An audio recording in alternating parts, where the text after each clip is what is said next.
Racist cop punches black woman, but what happens next is unbelievable.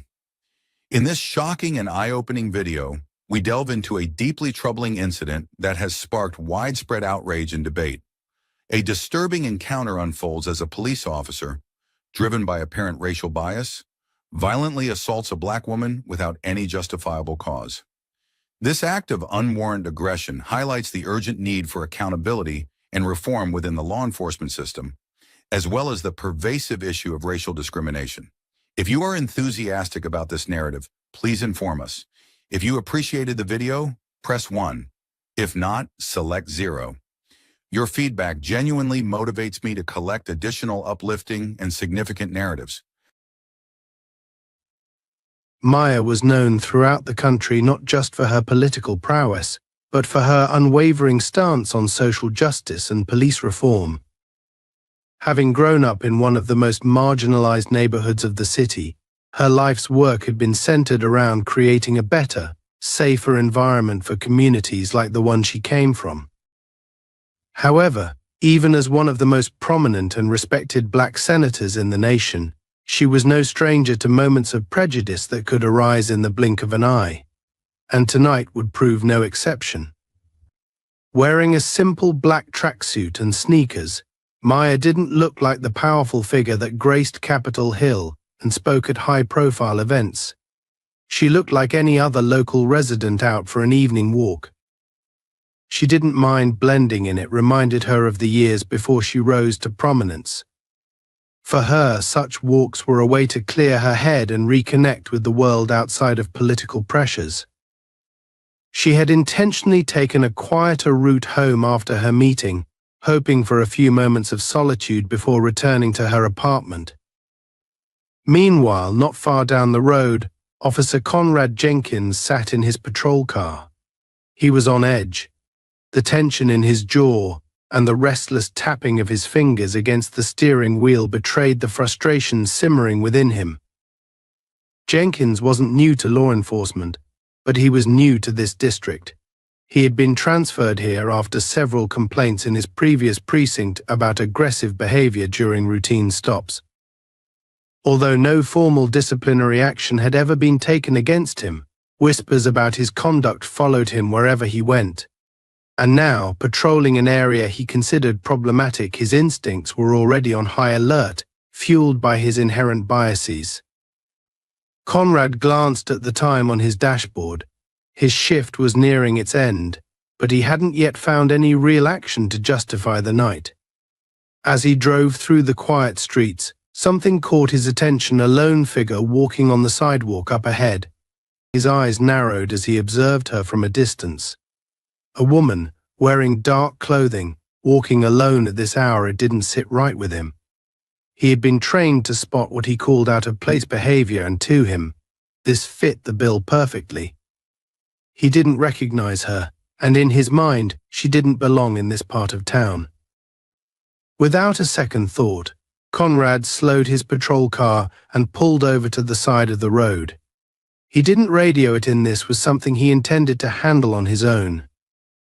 His fingers tightened around the wheel for a moment before he exited the vehicle, his heavy boots hitting the pavement with a dull thud.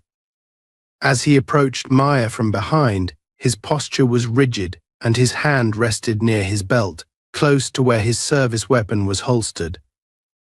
To Conrad, this was just another routine stop, another potential threat that needed to be neutralized before it became a problem. Hearing footsteps behind her, Maya instinctively turned her head. She spotted the approaching officer and immediately sensed the tension in his movements. She had dealt with men like him before: officers who didn't see a citizen, but a suspect who didn't approach with caution, but with preconceived notions of guilt. Despite the immediate surge of adrenaline that coursed through her veins, she maintained her composure, her expression calm and neutral. This wasn't her first encounter with law enforcement, and sadly, she knew it likely wouldn't be her last. Evening, Conrad called out, his tone curt and authoritative as he closed the distance between them. Maya stopped walking and turned to face him fully, keeping her posture relaxed but alert. Out for a late-night stroll, huh? You live around here?" he added, the thinly veiled suspicion evident in his voice. "Yes, officer." "Is there a problem?" Maya responded evenly, her voice steady and polite. She met his gaze without flinching, refusing to show any sign of intimidation. She knew that, in situations like these, composure was her greatest weapon. Still, she couldn't ignore the subtle tension in the air, the way his eyes flicked over her, as if searching for a reason to escalate the encounter. Conrad didn't like her tone. It wasn't rude, but it wasn't deferential either. In his mind, civilians, especially in neighborhoods like this, should show a certain level of respect, even fear, when approached by law enforcement. The fact that she stood there calmly, without any apparent anxiety, irked him. "Mind telling me where you're headed?" he asked, his voice sharper this time. His hand remained near his belt, a subtle but unmistakable show of force. Maya's eyes flicked briefly to his hand before returning to his face. She could see where this was going, and it wasn't anywhere good. "I'm just heading home." "I live a few blocks from here," she said, her tone still controlled. "Is there a specific reason you stopped me?" Conrad felt his irritation grow. He didn't have a solid reason for stopping her beyond his gut feeling, but he wasn't about to admit that. Instead, he decided to push further, hoping to provoke a reaction that would justify his actions. "There have been reports of suspicious activity in the area. Just making sure everything's in order." Maya raised an eyebrow. She knew this game well: vague accusations, no concrete evidence, and an attempt to assert dominance through intimidation. But she wasn't just any random passerby. She was a senator, someone who had spent years fighting against exactly this kind of profiling and harassment. Still, she wasn't about to reveal her identity just yet. She wanted to see how far he would go. "Well, I can assure you, I'm not involved in any suspicious activity," she said calmly. "If that's all, I'd like to continue on my way." Conrad took a step closer, his body language becoming more aggressive. He was determined not to let her walk away so easily. Something about her composure and confidence made him feel as though he was losing control of the situation, and he didn't like it. "I didn't say you could go," he snapped. "I'm asking the questions here." At that moment, Maya felt a flicker of anger. She had done nothing wrong, yet here she was, being treated like a criminal simply for existing in a public space. But she knew better than to let her emotions get the best of her. Taking a slow breath, she responded, "Then ask something relevant, officer. Otherwise, you're detaining me without cause." The words hit Conrad harder than he expected. He wasn't used to civilians, especially black women, challenging him in this manner. For a moment he hesitated, unsure of how to proceed. Maya, sensing his hesitation, pressed further. "If you have a valid reason for this stop, I suggest you state it clearly. Otherwise, I'll be on my way." Conrad's jaw tightened. He wasn't about to let her dictate the terms of this encounter. But before he could respond, headlights appeared in the distance, approaching quickly. Another patrol car. One of his colleagues had likely seen him and decided to check in. The tension in the air grew thicker as the vehicle slowed to a stop nearby. Maya didn't move. She held her ground, her eyes locked on Conrad's, silently daring him to make his next move. She knew this wasn't over yet, but she was ready for whatever came next. The air around them felt charged, heavy with unspoken tension. Maya stood her ground, her gaze unwavering as she met the cold, probing eyes of Officer Conrad Jenkins. She could see the frustration flicker across his face, a subtle but unmistakable sign that her calm composure was throwing him off balance. He wasn't used to being questioned, much less challenged, by anyone he approached on the street, and certainly not by someone who, in his mind, should have shown immediate compliance. Conrad's mind raced as he tried to figure out his next move. He hadn't expected this interaction to turn into a standoff, but something about Maya's steady presence gnawed at him. She wasn't acting like the usual civilians he encountered, those who would either cower in fear or grow visibly agitated at his questions. No, she was composed, too composed for his liking, and that made him even more suspicious. The second patrol car came to a stop just a few yards away, its engine idling quietly. The driver's side door opened, and another officer stepped out, tall, broad-shouldered, and seemingly relaxed in his demeanor. Officer Mike Daniels had been with the force for over 15 years, long enough to recognize when a situation had the potential to spiral out of control. As he approached, he immediately took note of the stiff posture of his colleague and the way the woman before him stood with an air of quiet authority. Something about her seemed familiar, though he couldn't quite place it. Still, it wasn't the time to dwell on that. He needed to de-escalate things before they got worse. "Everything all right here?" Jenkins Daniels asked in a measured tone, his eyes flicking briefly to Maya before settling on Conrad. He knew Jenkins well enough to sense when his partner's temper was getting the better of him. Conrad gave a curt nod, though his grip on his belt remained tight. "Just a routine stop," he said, his voice strained with forced calmness. "Saw her walking alone and thought I'd check things out." Daniels glanced at Maya again, this time taking a longer look. There was something about the way she held herself, shoulders back, chin slightly raised, eyes steady and unflinching, that struck him. Most people would have been visibly nervous in a situation like this, especially with two officers confronting them. But not her. She exuded a quiet confidence, one that didn't come from arrogance but from a deep-seated understanding of who she was and what she stood for. "Ma'am," Daniels said, his tone much softer than Conrad's had been, "is there a reason you're out here tonight? Do you live nearby?" Maya didn't immediately answer. She took a moment to study this new officer, noting the contrast between his approach and that of his partner. He seemed less aggressive, more open to dialogue. But she also knew that appearances could be deceiving. She had encountered enough law enforcement officers in her life to know that even those who appeared reasonable could quickly turn hostile if things didn't go their way. "I do," she finally said, her voice steady. "I live a few blocks from here. I was on my way home when Officer Jenkins decided to stop me without cause." There was no anger in her tone, only a matter-of-fact statement of what had occurred. Daniels raised an eyebrow at that, but didn't immediately respond.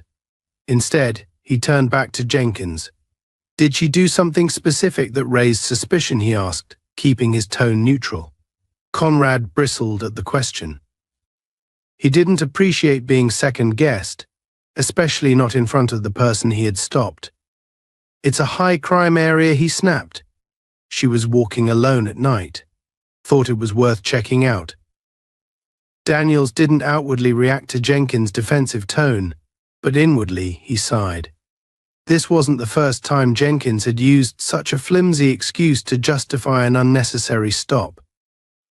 And while Daniels understood the importance of being vigilant in certain neighborhoods, he also knew that stops like these, based on nothing more than vague suspicion, did more harm than good. He turned back to Maya, offering a small, conciliatory nod. "I understand this may seem unnecessary, ma'am. We're just trying to keep the area safe." Maya's eyes narrowed slightly at that. She had heard variations of this line countless times before, attempts to cloak racial profiling under the guise of public safety. "Safe for whom, Officer Daniels?" she asked, her voice calm but pointed. "Because it doesn't feel very safe for me right now." The question hung in the air, heavy with implication. Daniels opened his mouth to respond, but before he could say anything, Jenkins stepped forward, clearly agitated. "All right, enough of this," he barked. "You're stalling. Show us some ID, or we're going to have a problem." Maya didn't move. She could feel the tension rising, could see the way Jenkins' hand hovered near his belt, ready to escalate things at the slightest provocation. But she wasn't about to let fear dictate her actions. Slowly, deliberately, she raised her hands slightly, palms open in a gesture of non-aggression. "I haven't done anything wrong," she said evenly. "And unless you can provide a legitimate reason for detaining me, I believe we're done here." Conrad's jaw clenched, and for a moment it seemed as though he might lash out. His pride was on the line now, and he wasn't about to let some random woman, no matter how composed she appeared, make a fool out of him. He took another step closer, his voice low and threatening. "You don't get to decide when this is over." Daniels, sensing that things were about to escalate beyond control, quickly stepped between them, placing a hand on Jenkins' chest to hold him back. "Easy, Jenkins," he said quietly but firmly. "We're not looking to cause trouble." He turned to Maya, his expression apologetic. "Look, Ma, I get that this situation is tense. Let's just all take a step back and handle this calmly." Maya didn't respond immediately. She could see that Daniels was genuinely trying to de-escalate, but she also knew that Jenkins was still a wild card. One wrong move, one perceived slight, and things could spiral out of control. After a moment, she gave a small nod. "I appreciate your attempt to keep things calm, Officer Daniels," she said. "But your partner seems intent on escalating this unnecessarily." Daniels shot a warning glance at Jenkins, who glared back but said nothing. Turning back to Maya, Daniels tried again. "How about this? Just show us some ID, and we'll be on our way. No harm, no foul." Maya considered his request. She knew that she had every right to refuse. She hadn't been doing anything illegal, and the officers had no real grounds to demand identification. But she also knew that refusing might provoke Jenkins further, and while she was more than capable of handling herself, she didn't want to risk things turning violent. With a quiet sigh, she reached into her jacket pocket, slowly pulling out her wallet. She opened it, revealing her senator's ID card, the bold lettering and official seal clearly visible under the streetlights. "I hope this clears things up," she said, her tone calm but laced with an unmistakable edge. Daniels blinked in surprise as he registered the information on the card. Jenkins, meanwhile, went pale, his bravado evaporating in an instant. For a long moment, there was silence. Then Daniels let out a low breath, muttering under his breath, "Oh, hell!" Under the dim glow of the streetlights, the tension in the air grew thicker. Officer Jenkins stood frozen, his mind racing as he tried to process what he had just seen: Senator Maya Collins. A name that had been in every news headline for months, especially as a result of her aggressive push for police reform and accountability. Jenkins' fingers twitched slightly, his earlier bravado now replaced by a gnawing sense of unease. He glanced sideways at Officer Daniels, who was staring at Maya's identification with a mixture of disbelief and alarm. Daniels wasn't a fool. He knew they had just stumbled into a situation far more serious than a routine stop. But if Jenkins was anything, it was stubborn. His pride, bruised by Maya's calm defiance and her obvious authority, wouldn't let him back down easily. He cleared his throat, attempting to regain some semblance of control. "How do I know this isn't fake?" he asked, his voice more defensive than aggressive now. It wouldn't be the first time someone tried to flash a phony ID. Daniels shot him a sharp look. "Jenkins, are you serious right now?" he hissed under his breath. "That's a federal ID. You can't fake something like that. And even if you could, who in their right mind would do it just to walk down a street?" He turned back to Maya, his tone apologetic. "I'm sorry for the misunderstanding, ma'am. We didn't realize who you were." Maya's eyes didn't leave Jenkins, who was still standing rigidly, his hand hovering near his belt. She could see the conflict playing out in his mind, the battle between his wounded ego and the growing realization that he had crossed a line. Daniels, at least, seemed to grasp the gravity of the situation, but Jenkins was a different story. Men like him didn't like being challenged, especially by someone they perceived as beneath them. And in that moment, Maya knew that simply revealing her identity wasn't going to be enough to diffuse the situation entirely. "Is that all?" Officer Jenkins, Maya asked, her voice calm but firm. "Or do you need further verification?" Her words were measured, but there was an unmistakable edge to them, a quiet authority that left no room for misinterpretation. Jenkins bristled at her tone, but he couldn't find the words to respond. The weight of the situation was pressing down on him, and for the first time that night, he felt a flicker of fear, not for his safety, but for his career. Daniels, sensing that things could still go south if Jenkins didn't back down, took a step forward, subtly positioning himself between his partner and Maya. "We should go," he said quietly to Jenkins. "We've got nothing here." "Let's not make this worse," but Jenkins wasn't ready to let it go. His pride wouldn't allow it.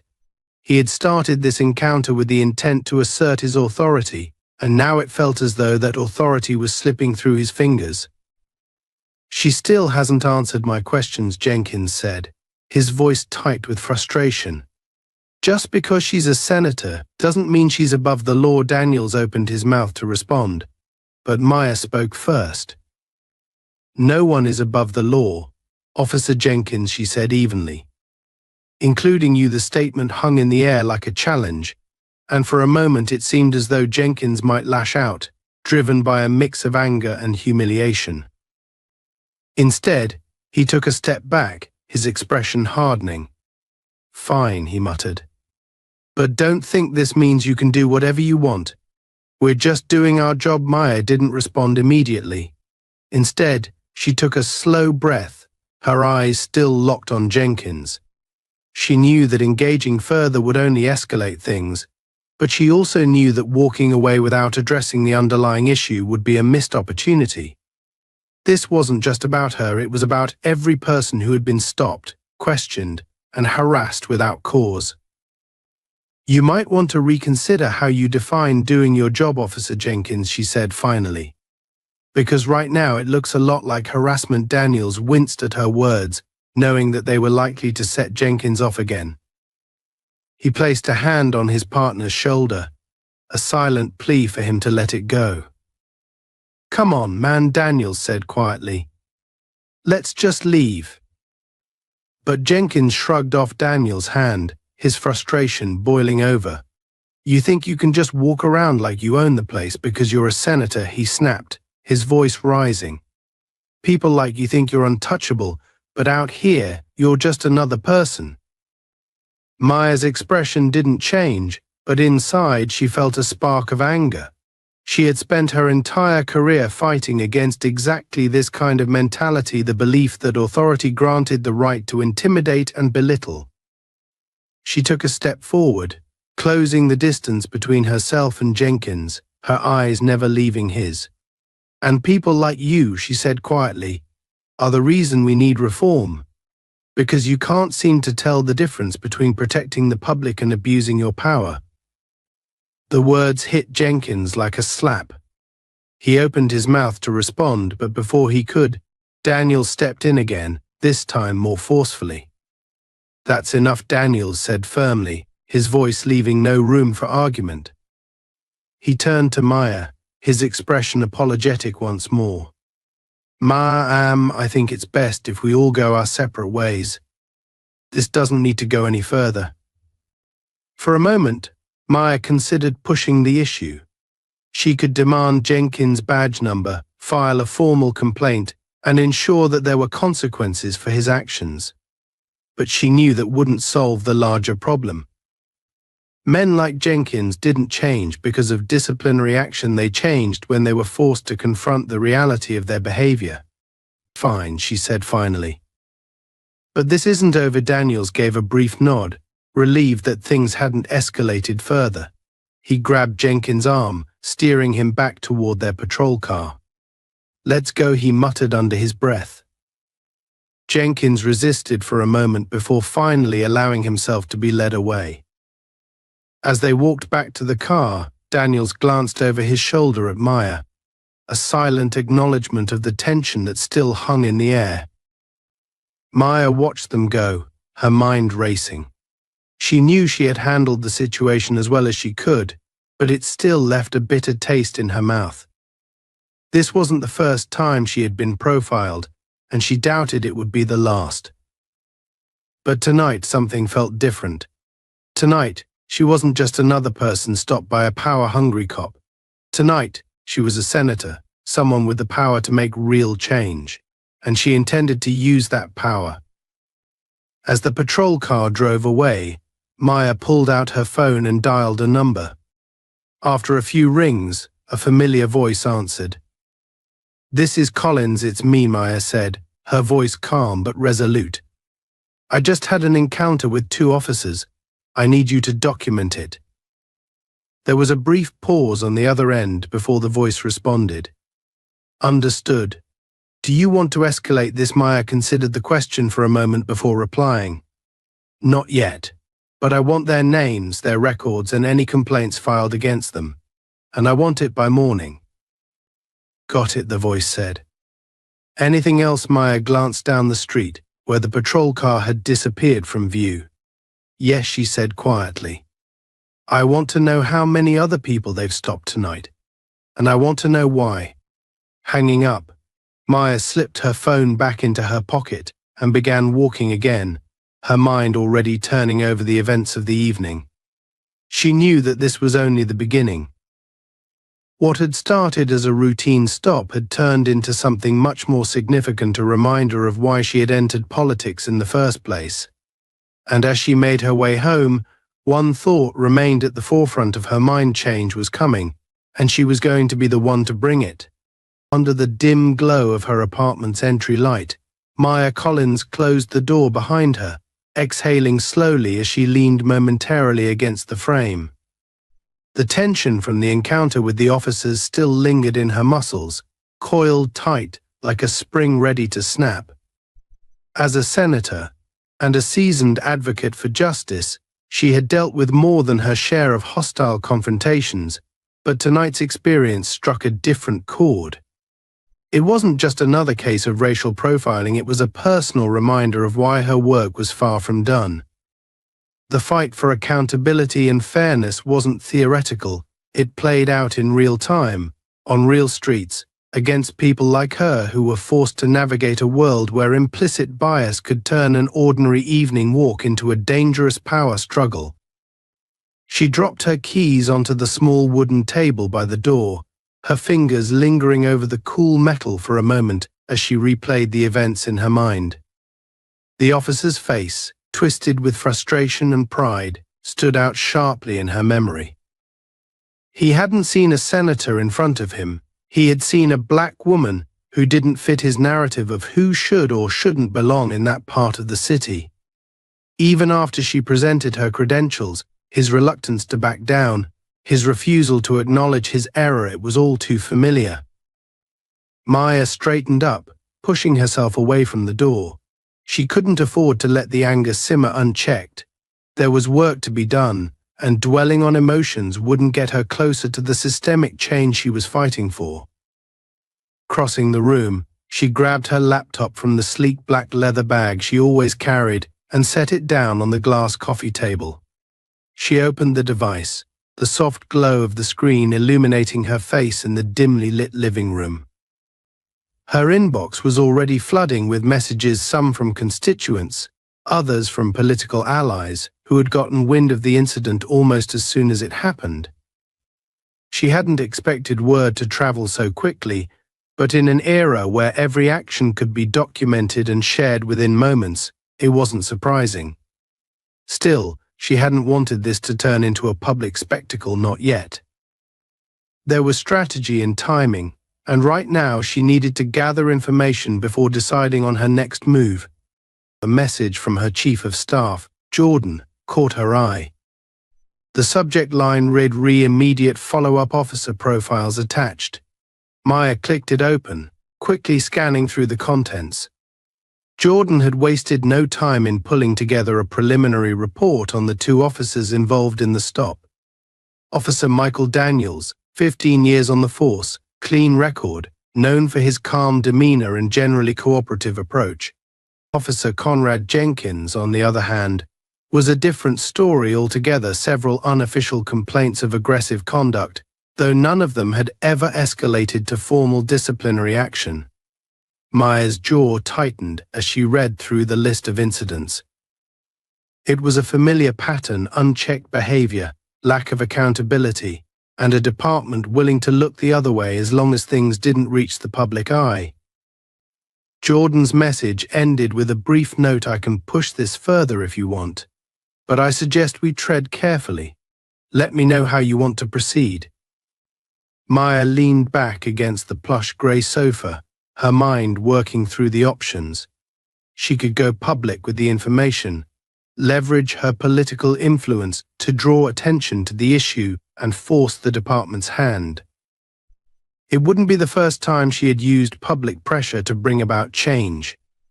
But something about this felt different. Jenkins wasn't just another officer with a bad attitude. There was a deeper rot here, something that went beyond one man's actions. If she was going to make a lasting impact, she needed more than just a headline. She needed to expose the system that allowed people like him to operate unchecked. Her thoughts were interrupted by the vibration of her phone against the glass table. She glanced down at the screen. Jordan was calling. Maya picked up, keeping her voice steady despite the fatigue pressing down on her. "Jordan." "Gordon." "Hey," Jordan's voice came through, calm but carrying an undercurrent of concern. "I figured you'd still be up. Did you get my email?" "I did," Maya replied. "Thanks for pulling that together so quickly. What's your take?" There was a brief pause on the other end, the sound of papers shuffling faintly in the background.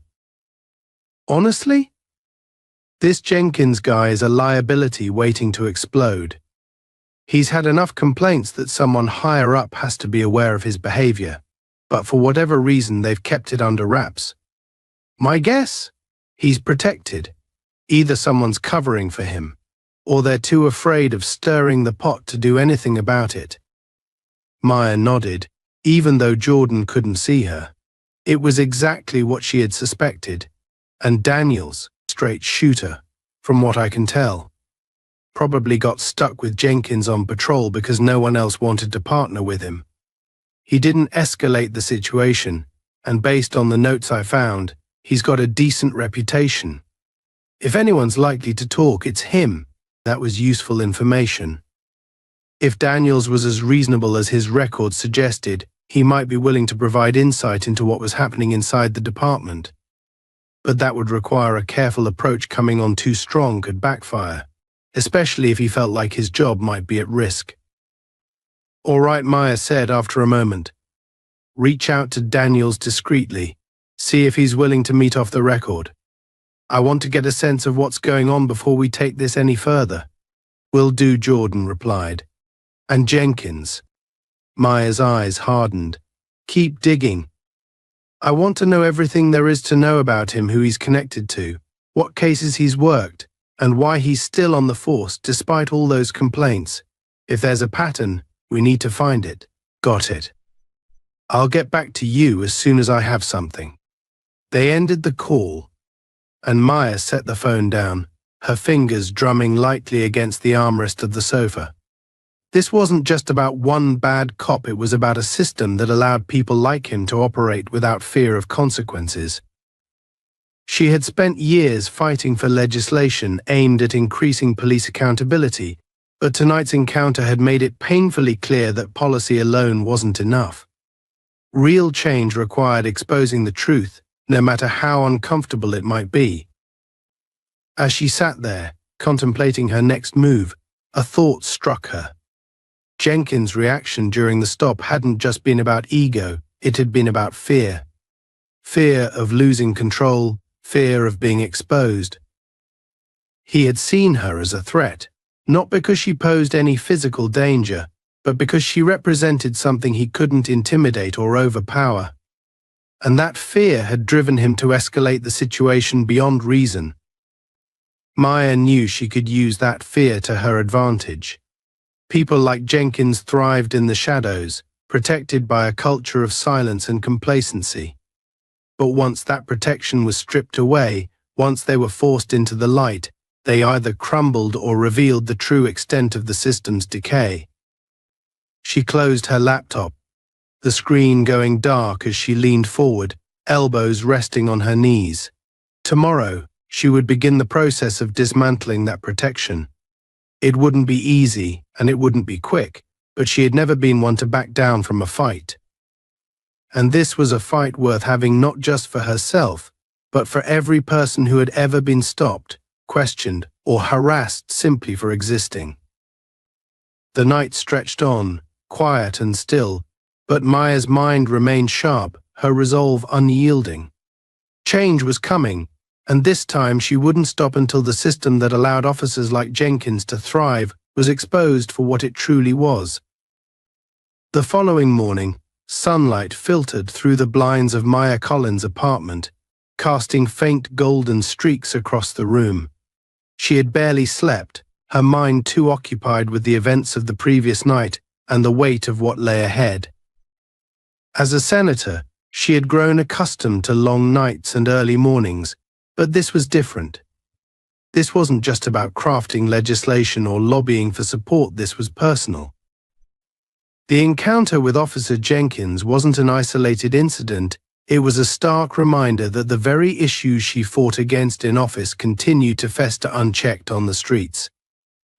Maya took a sip of her coffee, its warmth doing little to ease the tension in her chest. Her phone buzzed on the table, pulling her attention away from her thoughts. It was a message from Jordan Daniels, agreed to meet. Noon. Discreet location. She allowed herself a small, satisfied nod. Daniels could be a valuable ally in unraveling the inner workings of the department, but she knew better than to assume he would hand over information freely. Trust was a fragile thing, especially when it involved speaking out against one's own.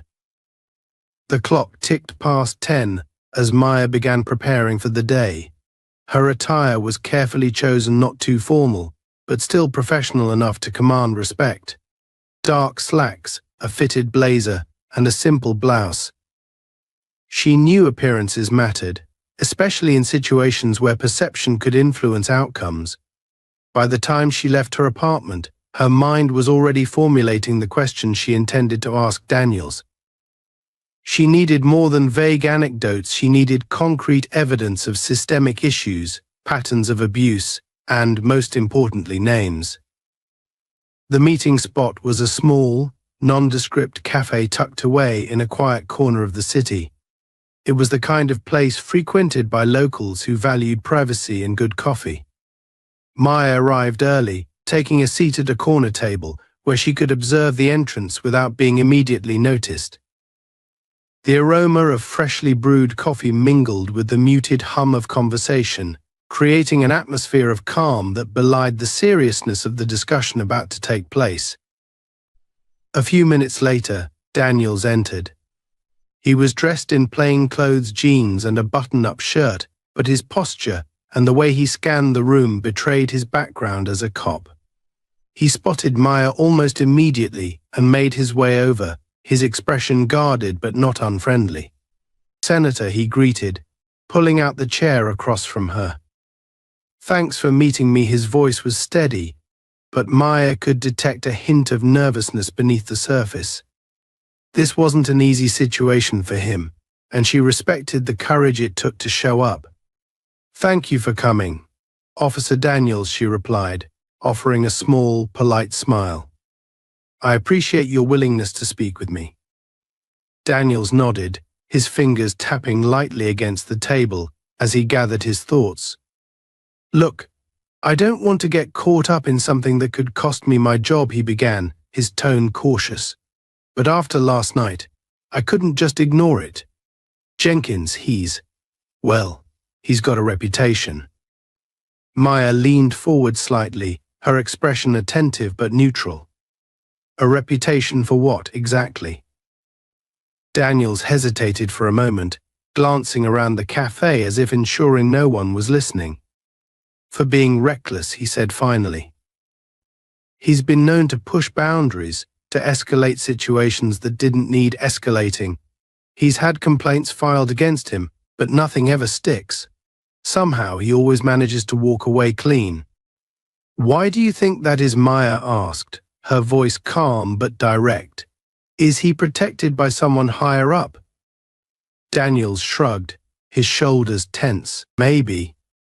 Or maybe it's just the way the system works. Officers like Jenkins, they know how to play the game. They know how to write their reports, how to frame things in a way that makes it look like they were just doing their job. And the department, well, they don't want the bad press that comes with admitting they've got a problem." Maya nodded slowly, absorbing his words. It was exactly what she had suspected, but hearing it confirmed by someone on the inside gave it more weight. "What about last night?" she asked. "From your perspective, what happened?" Daniels sighed, running a hand through his hair. "Honestly, it shouldn't have gone the way it did. You weren't doing anything wrong. Jenkins, he saw you and decided you didn't belong. And once he made up his mind, there was no talking him down. That's why I stepped in. I could see where it was headed." "And if you hadn't stepped in," Maya pressed, her gaze steady. Daniels didn't answer immediately.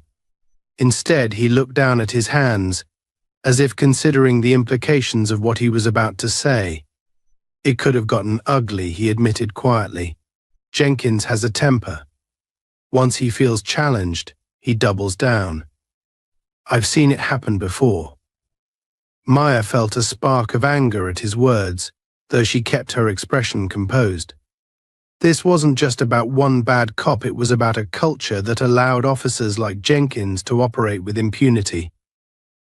"Has anyone ever tried to hold him accountable?" she asked.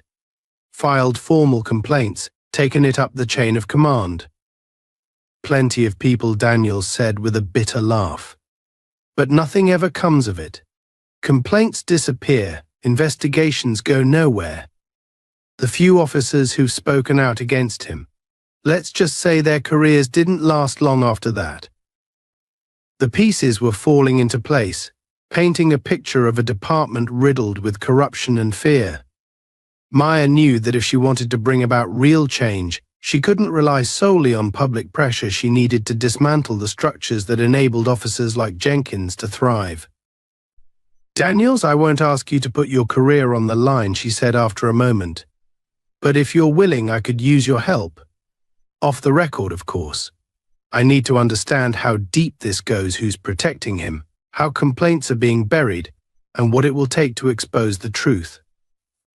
Daniels hesitated, clearly torn. He had no love for Jenkins or the system that protected him, but he also knew the risks involved in speaking out. After a long pause, he finally nodded. "All right," he said quietly. "I'll help. But we have to be careful. If word gets out that I'm involved, it won't," Maya assured him. "I'll make sure of that." They spent the next hour discussing details, names, incidents, patterns of behavior. By the time they parted ways, Maya felt more determined than ever. She now had a clearer picture of the obstacles ahead, but she also had an ally on the inside. It was a start. As she left the cafe, her phone buzzed again. This time it was another message from Jordan. New intel on Jenkins. "Looks like he's connected to a senior officer. Call me when you're free." Maya's eyes narrowed as she read the message. A connection to a senior officer could explain a lot: why Jenkins had been able to evade accountability, why complaints against him never gained traction. She dialed Jordan's number as she walked, her mind already racing with possibilities. "What did you find?" she asked as soon as he picked up. "Jenkins is tight with Lieutenant Harper," Jordan said without preamble. "Harper's been with the department for over 20 years, and he's got a lot of influence. If anyone's been protecting Jenkins, it's him." Maya's jaw tightened. She had heard of Harper before he was known for his old-school mentality and resistance to reform.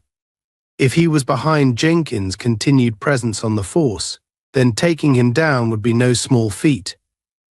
But Maya wasn't one to back down from a challenge. "Keep digging," she told Jordan. "I want to know everything about Harper, his connections, his history, anything we can use." "Will do," Jordan replied. "What's the plan?" "The plan," Maya said, her voice resolute, "is to expose them. All of them." Later that evening, Maya sat at her desk, her mind churning with the weight of everything she had learned. The pieces of the puzzle were slowly falling into place, but she knew that uncovering the truth was only half the battle. The real challenge would be exposing it without giving Jenkins or his protector, Lieutenant Harper, a chance to bury it once again. The stakes were high, not just for her personally, but for every person who had been subjected to the unchecked power of officers like Jenkins.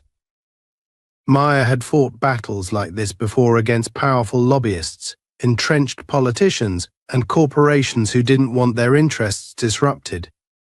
But this was different. This wasn't a fight she could win through public speeches or carefully crafted policy proposals. This was a fight that required strategy, precision, and most of all, undeniable evidence. Her phone buzzed, snapping her out of her thoughts. It was Jordan again, this time calling instead of texting. Maya picked up immediately. "What's new?" she asked, keeping her tone brisk. "I found something," Jordan said, his voice low and urgent. "It's not just complaints against Jenkins that have disappeared. There's a pattern here, multiple officers with similar records, all tied to Harper. It looks like he's been protecting more than just Jenkins. He's built a network of guys who know they can act with impunity because he's got their backs." Maya leaned forward, her heart pounding. This was bigger than she had anticipated. A single corrupt officer was one thing, but an entire network operating under the protection of a high-ranking lieutenant was something else entirely. "How many are we talking about?" she asked. "At least 6 that I can confirm," Jordan replied. "But there could be more. The thing is, they've been smart about it. Most of the complaints that did get filed never made it past the preliminary stages. Either they were dismissed outright, or they were resolved internally, no paper trail, no formal investigations." Maya exhaled slowly, trying to process the implications. This wasn't just about Jenkins anymore, it was about a culture of corruption that had taken root within the department. Exposing it would mean going up against not just Harper and his network, but the entire system that had allowed it to flourish. "Jordan, we need something concrete," she said after a moment. "Something they can't deny or spin. Complaints and accusations won't be enough, they'll just claim it's hearsay or disgruntled civilians trying to cause trouble." "I've been thinking the same thing," Jordan admitted. "There's one angle we might be able to use. I found a case from a few years ago, an internal investigation that was shut down before it could go anywhere. The officer who initiated it left the force not long after. If we can track him down, he might be willing to talk." Maya's mind raced as she considered the possibilities. An insider willing to come forward could be exactly what they needed to blow the lid off Harper's operation. But convincing someone to speak out, especially against powerful figures with a history of silencing dissent, wouldn't be easy. "Do you have a name?" she asked. "Yeah," Jordan said. "His name's Marcus Hayes.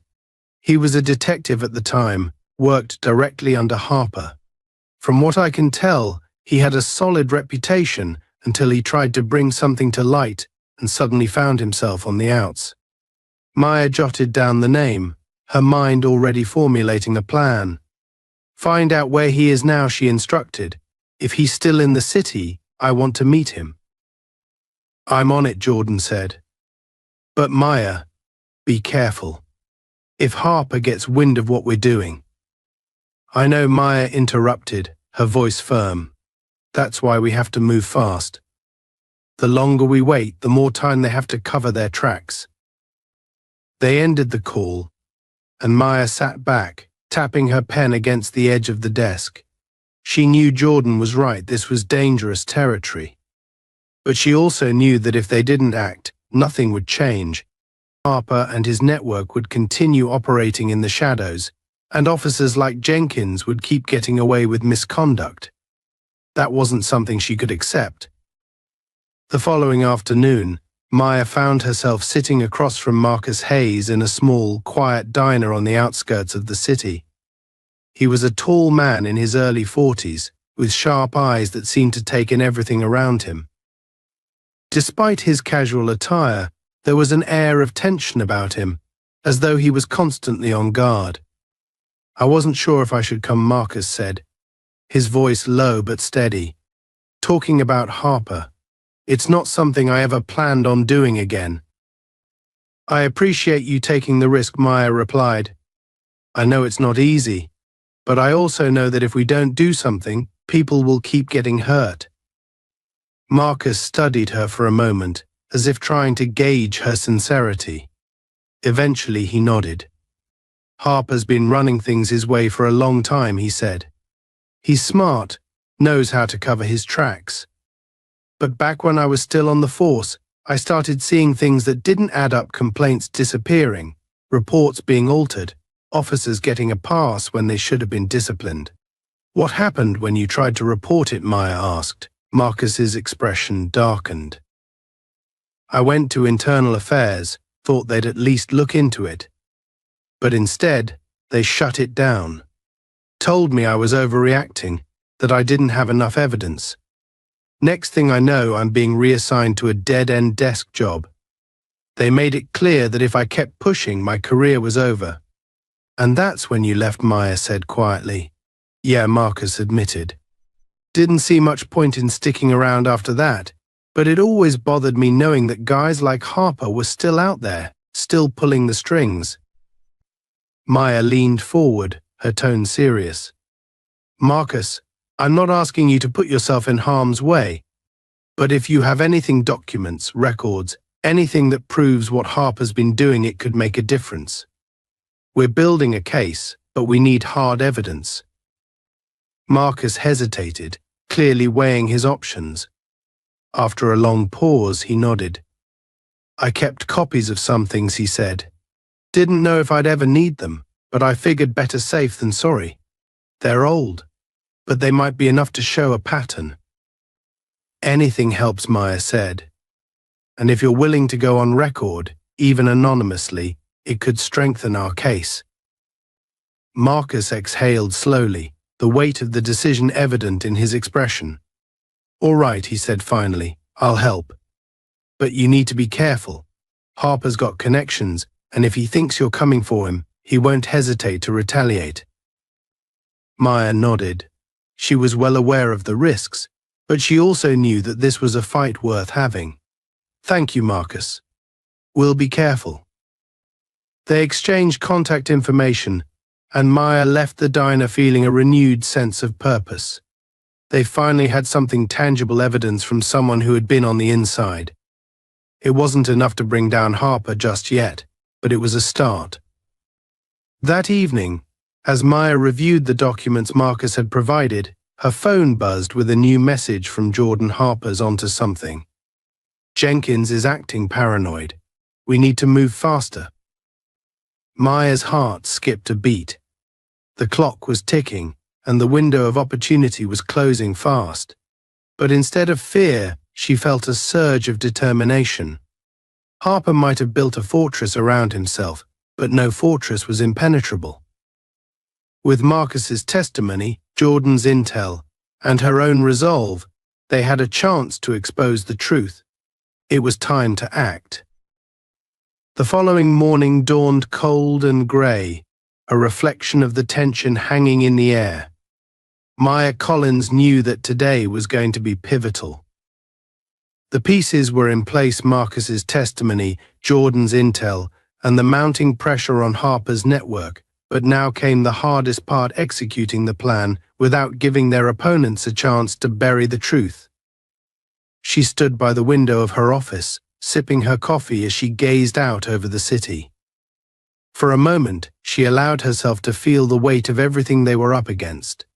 Years of unchecked power, a deeply entrenched culture of corruption, and a system that was designed to protect its own. Her phone rang, pulling her out of her thoughts. It was Jordan. Morning she greeted, her voice calm despite the anticipation coursing through her. "What's the update?" "They're feeling the heat," Jordan said without preamble.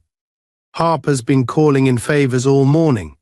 Jenkins has been pulled off patrol, and I'm hearing whispers that they're scrambling to figure out what we have on them." Maya allowed herself a small smile. "Good.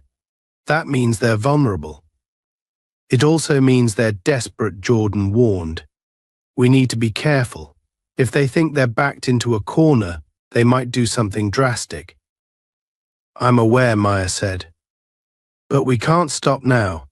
Do we have everything ready for the press conference?" "Almost," Jordan replied. "I've got the documents Marcus provided, along with a summary of the complaints and internal reports we've managed to dig up. It's enough to establish a pattern of misconduct and cover-ups. But we still need something stronger to link it all directly to Harper." Maya frowned, considering his words. They had plenty of evidence to create public outrage, but without a direct link to Harper's involvement, there was a risk that the department would sacrifice a few lower-level officers to protect its leadership. They needed something undeniable, something that would force the department's hand. "Let's bring Marcus in," Maya said after a moment. "If he's willing to speak publicly, it could tip the scales in our favor." "I'll reach out to him," Jordan said. "But you know the risks. Once he goes public, Harper will come after him." "I know," Maya said quietly. "But if we don't do this, nothing will change. Marcus understands that. He wouldn't have come forward if he wasn't ready to take that risk." They ended the call, and Maya set her phone down, her mind racing. She knew that what they were about to do would have far-reaching consequences, not just for Harper and his network, but for the entire department. There would be backlash, attempts to discredit her and those involved, and likely even threats. But she had come too far to back down now. By noon, everything was set. Maya stood at the podium in a packed conference room, flanked by Jordan, Marcus, and a handful of trusted allies. The room buzzed with anticipation as reporters murmured among themselves, their cameras and microphones ready to capture every word. Maya took a deep breath, steadying herself before beginning. "Good afternoon," she began, her voice clear and steady. "I stand before you today not just as a senator, but as a citizen of this city, a city that I love and have dedicated my life to improving. Last night, I had a personal encounter with members of our law enforcement that highlighted a deeply troubling issue, one that many in our community have faced for years." She paused, allowing her words to sink in. The room fell silent, all eyes fixed on her. "This isn't just about one officer or one incident. This is about a pattern of misconduct, abuse of power, and a culture that has allowed certain individuals to act with impunity, knowing that they will be protected by those in positions of authority." Maya gestured toward Marcus, who stepped forward, his expression serious but resolute. "I'd like to introduce Marcus Hayes, a former detective who served this city honorably until he was forced out for trying to expose the very issues we're here to address." Marcus took the microphone, his voice calm but filled with conviction. "I joined the force because I believed in protecting and serving my community. But what I found was a system that prioritized loyalty over integrity, a system where speaking out against misconduct was punished instead of encouraged. I saw firsthand how complaints were dismissed, how evidence was buried, and how officers who tried to do the right thing were silenced." He held up a folder containing copies of the documents he had provided. "These are just a few examples of the reports that never saw the light of day. They show a clear pattern: officers engaging in misconduct, complaints being filed, and those complaints disappearing before any real investigation could take place. And at the center of it all was Lieutenant Harper. The room erupted into a flurry of activity as reporters scrambled to take notes and ask questions. Maya stepped forward again, raising her hand to restore order. "We are calling for an independent investigation into Lieutenant Harper and the officers under his command. We are also demanding that the department take immediate action to address the systemic issues that have allowed this behavior to continue unchecked." A reporter raised his hand, and Maya nodded toward him. "Senator Collins, are you concerned about potential retaliation for coming forward with these allegations?" Maya met his gaze without flinching. Retaliation is always a concern when confronting those in power. But I refuse to let fear dictate my actions. This is about accountability, about ensuring that every citizen, regardless of their background, can feel safe in their own community. And I believe that the people of this city deserve better. Another reporter jumped in. "Do you believe this will lead to real change, or is it just another scandal that will be swept under the rug?" "That depends on all of us," Maya replied. "Change doesn't happen overnight, and it doesn't happen without persistence. But I am committed to seeing this through, no matter how long it takes." The press conference continued for another half hour, with Maya and Marcus answering questions and laying out their case. By the time it ended, the room was buzzing with energy. The story was out, and there was no turning back. Later that evening, Maya sat in her office, watching as the news unfolded on the screen. Every major network was covering the story, dissecting the evidence and speculating on what would happen next. Harper and his network had gone silent, but she knew it was only a matter of time before they responded. Her phone buzzed with a message from Jordan. "We did it. They can't ignore this now." Maya allowed herself a brief moment of satisfaction. They had taken the first step, but the fight was far from over. There would be investigations, hearings, and undoubtedly attempts to discredit her and Marcus. But for the first time in a long time, she felt hopeful. They had exposed the truth, and with it, they had given the city a chance to demand real change. As the night deepened, Maya leaned back in her chair, her eyes fixed on the city skyline. She knew the road ahead would be difficult, but she was ready. Because this wasn't just about one fight, it was about building a future where justice wasn't just a word, but a reality for everyone.